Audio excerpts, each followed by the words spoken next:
Police स्टेशनला ही तरी माहिती आहे का तुमच्या MIDC चालू कंपन्या किती आहेत आणि बंद किती आहेत? तो कोणत्या राज्यातून आला, तिकडचे पुरावे, इकडे त्याला राहायला घर कुठे दिलंय, ॲग्रीमेंट, हे सगळं पोलीस स्टेशनला सादरी करावं लागतं. आणि याच्यामध्ये कामगारांचा फायदा व्हायचा तर होऊन द्या ना. 900 रुपये द्यायचं, आपलेच कामगार बांधव लागतात ना.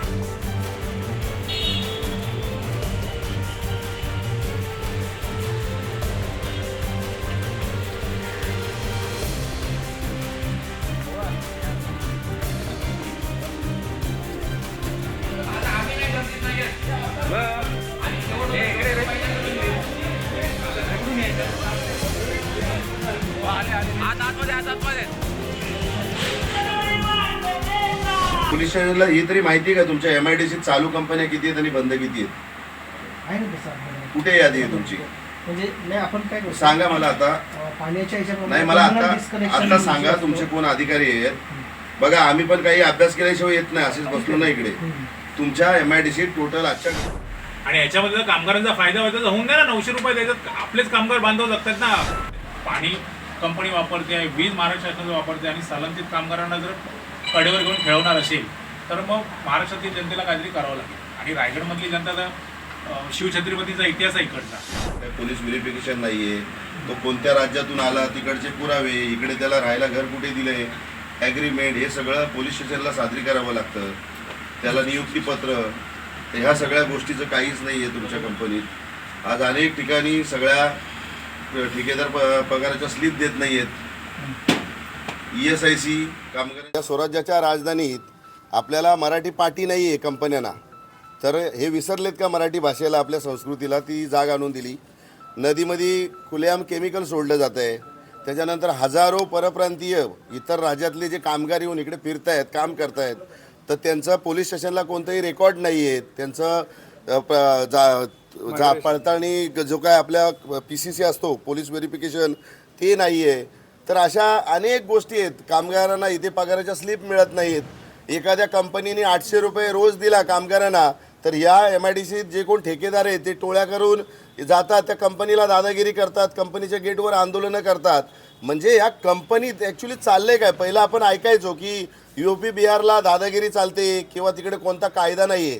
पण आम्ही महाराष्ट्रभर फिरत असताना या महाड MIDC जे काय चाललंय, म्हणजे कॉन्ट्रॅक्टरची दादागिरी, दहशत, इथे भीती. एखाद्या कामगाराला जर कंपनीने सांगितलं की बाबा तुला परमनंट व्हायचं असेल तर वैयक्तिक 1-2 माणसांची नावं घेतली जातात की तुम्ही जाऊन त्यांना भेटा, मग त्यांचा निरोप आल्यावर परमनंट होऊन. अरे पण आज इकडे स्थानिक भूमिपुत्र आहेत, त्यांची मेहनत, त्यांनी 7-7, 8-8 वर्षे जे काही दिलेत तुमच्या कंपनीला, तर त्यांच्या मेहनतीवरती त्यांना परमनंट कायमस्वरूपी नोकऱ्या मिळू द्या. असे अनेक विषय आहेत. पण एवढा गलतान आणि बोंगळ कारभार जो आहे ना ह्या महाड MIDC जो मी पाहिला, किंवा आमचे सहकारी आहेत, आता सचिन गोळे साहेब आहेत, राजेश उज्जनकर साहेब आहेत, आम्ही महाराष्ट्रभर फिरतो. पण इथे म्हणजे बोलतात ना ते गाव खातं.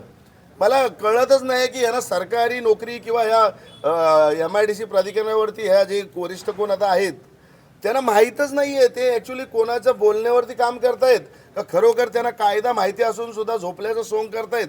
काहीही कळायला मार्ग नाही आहे इथे. पहिली गोष्ट म्हणजे महाराष्ट्राचं दुर्दैव आहे की महाराजांच्या राजधानीमध्ये स्थानिक लोकांना कामं नाही आहेत. आणि स्थानिक लोकांना जिथे काम मिळतात तिकडचे ठेकेदार आहेत, जे MIDCमध्ये काम करतात, जे हे अधिकारी आहेत, त्यांच्या हाताखालचा भावला आहे. ज्या कंपनीमध्ये कंपनीला कामगारांसाठी भलं करण्यासाठी 800-900 रुपये पगार दिला जातो, हे कंत्राटदार कंपनीला सांगतात की 800 रुपये द्यायचा नाही, 400 रुपये द्यायचा.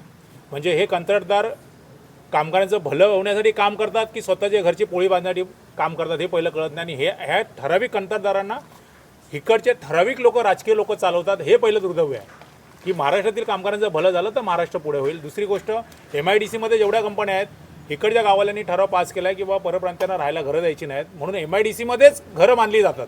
मग त्याला परवानगी कुठनं येते? MIDCमधलं जे पाणी, केमिकलचं पाणी आहे, ते नदीमध्ये सोडलं जातं, त्याला परवानगी कुठनं येते? कामगारांना मिनिमम वेजेस दिले जात नाही, PF दिला जात नाही, ESIC दिला जात नाही. ESIC कट होतो, तर ESIC कट झाल्यानंतर कामगारांनी कुठल्या हॉस्पिटलमध्ये जायचं? ह्याचं कोणालाही लेणं देणं नाही आहे. ठराविक राजकीय लोक ही MIDC चालवतात, अधिकारी हे त्यांच्या हाताखालचं भावलं आहे आणि ते जसं ऑपरेट करतात तसं अधिकारी चालतात. पुढची रणनीती काय असणार आहे? त्यांना 25 तारखेचा वेळ दिला आहे. ज्यांना ज्या संघटनेने वेळ दिला आहे, तुम्हाला माहिती आहे महाराष्ट्र नवनिर्माण सेनेची काय पद्धत आहे, ठाकरे साहेबांची काय पद्धत आहे. जर 25 तारखेला आमचा आवाज यांच्या कानापर्यंत नाही गेला त्यांच्या कानाच्या आत तो आवाज कसा घुसवायचा आहे आम्हाला चांगला